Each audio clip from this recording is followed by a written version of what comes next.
S'il y a un domaine structurel sur lequel les États africains devraient s'investir prioritairement, ce seraient les voies de communication terrestres et fluviales prioritairement, mais aussi aériennes, en vue de vitaliser leur économie nationale et de le connecter aux routes commerciales internationales et à l'économie globale. Les voies de communication sont, pour un État, ce que l'appareil circulatoire et le réseau sanguin est pour un corps humain. Le réseau sanguin permet de drainer les nutriments qui permettent de nourrir le corps. De même, les voies de communication sont indispensables à la circulation des biens et des personnes au sein d'un État, indispensable à la vitalisation de son économie et à son épanouissement social. C'est donc une priorité pour toute économie qui se veut prospère de s'investir stratégiquement, prioritairement, sur la construction des voies de communication. À ce titre, un accent serait apporté sur les voies de communication terrestres et fluviales, indispensables au mouvement des biens. Ces voies de communication devraient être construites tenant compte de la disposition des richesses naturelles, de la disposition géographique des richesses naturelles au sein de l'État. Et ne devrait pas accorder une priorité sur la répartition démographique nationale. L'erreur des États africains, c'est souvent de penser la construction des voies de communication tenant compte prioritairement de la répartition démographique au sein du périmètre national. C'est une entreprise coûteuse et pas assez rentable. C'est à la démographie à s'adapter au réseau de voies de communication plus qu'à celle-ci à le faire envers la disposition démographique. Sinon, la construction des voies de communication devrait tenir compte des richesses naturelles et de la nécessité de les exploiter pour le bien de la nation, dans le cadre d'une vitalisation de l'économie interne et d'une compétitivité de l'État sur le plan international. À ce titre, s'il fallait que je donne mon avis sur la planification stratégique de la construction des voies de communication terrestres, mon avis serait que cette entreprise devrait tenir compte prioritairement de la diversité géographique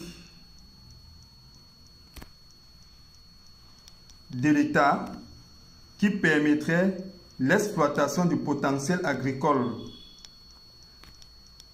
de ce dernier au maximum.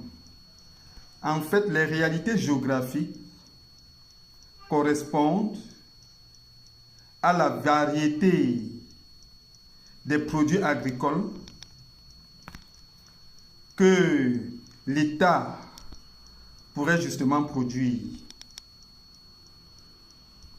À ce titre, relier les zones géographiques contrastées climatiquement et géographiquement par des voies de communication terrestres, routières et ferroviaires, y compris fluviales, permettrait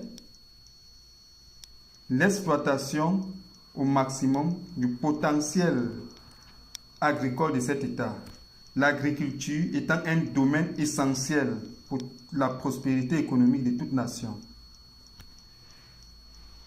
Ce réseau routier reliant les zones géographiques contrastées pourrait avoir par la suite des ramifications vers des sites d'exploitation, des richesses minières ou énergétiques sollicitées par l'État dans le cadre de son programme de développement économique. Voilà comment pourrait être répartie ou structurer la construction des voies de communication indispensables à la vitalisation d'une économie nationale.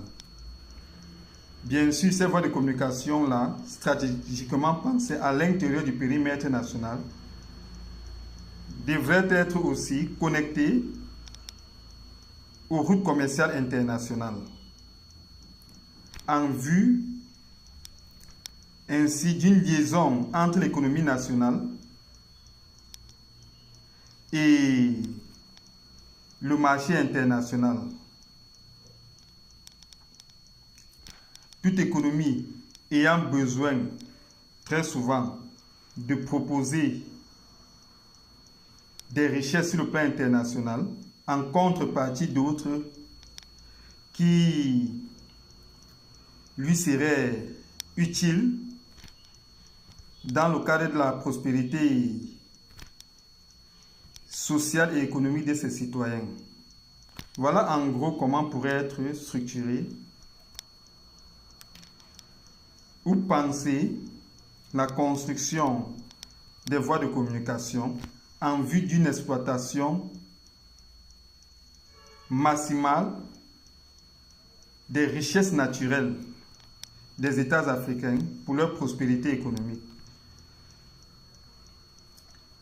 La liaison pourrait être par la suite entreprise au niveau des limites de ces réseaux de communication, de voies de communication routières, vers des zones enclavées à travers des ponts aériens. Ainsi, des aérodromes pourraient être construits à la limite du réseau routier ou des voies de communication terrestres en vue d'une connexion par le moyen, par exemple, des hélicoptères à usage civil avec des zones désenclavées en vue d'une fourniture des populations s'y trouvant en biens indispensables à leur épanouissement tels que les produits sanitaires ou d'autres apports qui les seraient utiles pour leur prospérité. Ce pont aérien-là serait plus utile en saison de forte pluviométrie où les routes non bitumées sur le continent africain sont impraticables. Mais durant la saison sèche, ces routes pourraient être utilisées à travers des véhicules adaptés pour permettre la connexion entre le réseau routier national dont la construction a été pensée tenant compte des critères économiques et ces zones désenclavées-là, ou ces zones enclavées-là. En fin de compte, s'il fallait résumer la construction des voies de communication en vue d'une prospérité socio-économique des États africains, celles terrestres devaient tenir compte de la nécessité d'une exploitation optimale des richesses naturelles. Et puis, des ponts aériens pourraient être menés, pourraient être élaborés ou construits en vue d'une assistance aux populations habitant des régions enclavées et difficiles d'accès en période de forte pluviométrie. En gros, voilà comment pourrait être structurée ou planifiée la réalisation des voies de communication vitales aux économies des États africains.